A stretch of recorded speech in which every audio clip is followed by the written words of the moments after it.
पिला माने तुम समस्त को मो स्वागत करछि मो यूट्यूब चैनल। तो +2 सेकेंड ईयर कौन आर्ट्स साइंस कॉमर्स पिला वोकेशनल तो समस्त को तो कौन पिला माने ना तुम चिट्ठी आसी जाइछि तो तुम पेपर रे मध्य बाहरी जाइछि तो कौन ना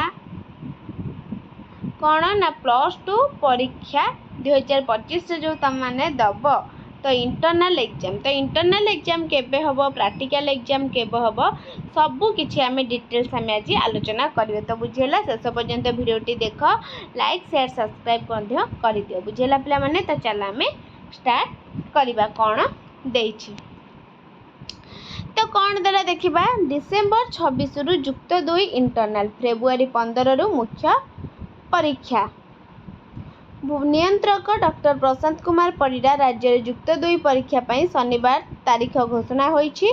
शनिवार दिन तुम तारीख घोषणा होईछि जे तुम एति दिन एग्जाम हबो तो एति दिन तुम प्रैक्टिकल हबो एति दिन तुम इंटरनल हबो और बोर्ड मध्य हबो।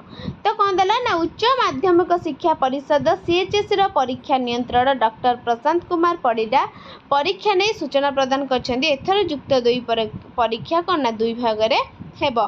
डिसेंबर रे इंटरनल हेबो एवं डिसेंबर 26 रु युक्त 2 इंटरनल फेब्रुआरी 15 रु मुख्य परीक्षा। राज्य रे युक्त 2 परीक्षा पाई शनिवार तारीख तो एटा तो कहली पिला माने तुम जानलो तुम इंटरनल परीक्षा केबे हो जाउची। तो इंटरनल परीक्षा तुम होउची कोन ना 26 तारीख रु 2 तारीख मध्य रे तुम इंटरनल हो जाउची। बुझेला पिला माने तो तुम प्रैक्टिकल हो जाउची जनवरी मास रे। तो बहुत जल्दी तुम एग्जाम होउची पिला माने समस्त वीडियो देख लाइक शेयर सब्सक्राइब कर दिया। रहउची धन्यवाद।